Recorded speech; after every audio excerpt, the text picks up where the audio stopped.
السلام علیکم ورحمۃ اللہ وبرکاتہ۔ اعوذ باللہ السمیع العلیم من الشیطان الرجیم من حمزہ ونفخہ ونفثہ۔ سورہ بقرہ کی آیت نمبر 53 میں اللہ رب العالمین کا ارشاد ربانی ہے، اور اے بنی اسرائیل، وہ وقت یاد کرو جب ہم نے موسیٰ کو کتاب اور حق و باطل میں تمیز کرنے والی چیز عطا فرمائی تاکہ تم ہدایت یاب ہو جاؤ۔ اس آیت میں اللہ تعالیٰ نے اپنے 5ویں احسان کا ذکر فرمایا۔ اللہ تعالیٰ فرماتا ہے، اے بنی اسرائیل، ہم نے تمہاری ہدایت کے لیے کتاب اور فرمان نازل کر کے تم پر بڑا احسان کیا۔ تمہیں چاہیے کہ اس احسان کا شکر ادا کرو اور ہمارا حکم مانو، ہماری ہدایت کے مطابق زندگی گزارو۔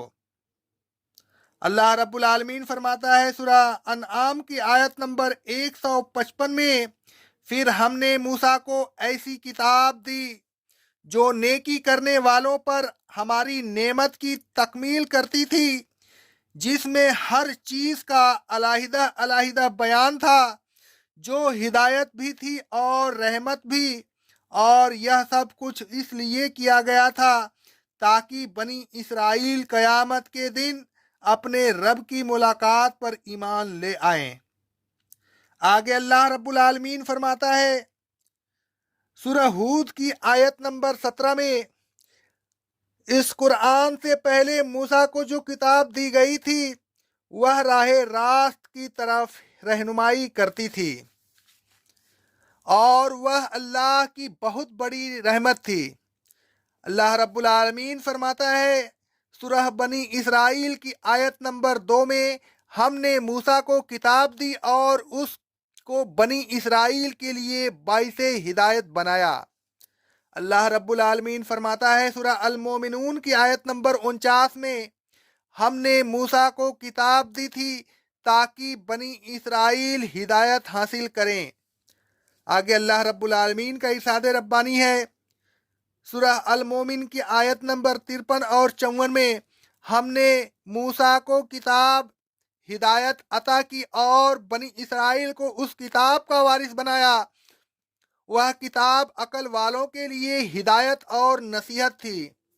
اللہ رب العالمین فرماتا ہے سورہ انبیاء کی آیت نمبر 48 میں، ہم نے موسیٰ اور ہارون کو حق و باطل میں فرق کر دینے والی چیز ہدایت کی روشنی اور متقیوں کے لیے نصیحت آمیز کتاب عطا کی تھی۔ آگے کی آیت میں اللہ رب العالمین فرماتا ہے سورہ بقرہ کی آیت نمبر 54 میں، اور وہ وقت یاد کرو جب موسیٰ نے اپنی قوم سے کہا، اے میری قوم، تم نے بچھڑے کو معبود بنا کر اپنی جانوں پر بڑا ظلم کیا۔ اب اپنے پیدا کرنے والے سے توبہ کرو، آپس میں ایک دوسرے کو قتل کرو، تمہارے پیدا کرنے والے کے نزدیک یہی چیز تمہارے لیے بہتر ہے، پھر اللہ نے تمہاری توبہ قبول کی، بے شک وہ توبہ قبول کرنے والا رحم کرنے والا ہے۔ بنی اسرائیل نے موسیٰ علیہ السلام کی غیر موجودگی میں بچھڑے کو معبود بنا لیا، پھر آپس میں کہنے لگے۔ سورہ طٰہٰ کی آیت نمبر 88 میں اللہ رب العالمین فرماتا ہے، یہ ہے تمہارا الہ اور موسیٰ کا الہ۔ موسیٰ تو بھول گئے کہ اس کو چھوڑ کر اللہ کو الہ بنا لیا۔ اللہ رب العالمین فرماتا ہے، اللہ تعالیٰ نے دنیا میں ان کو سخت سزا دی۔ اللہ رب العالمین فرماتا ہے سورہ اعراف کی آیت نمبر 152 میں، بے شک جن لوگوں نے بچھڑے کو معبود بنا لیا وہ عنقریب اپنے رب کے غضب میں مبتلا ہوں گے۔ مزید برآں انہیں دنیا کی زندگی میں ذلت بھی نصیب ہوگی۔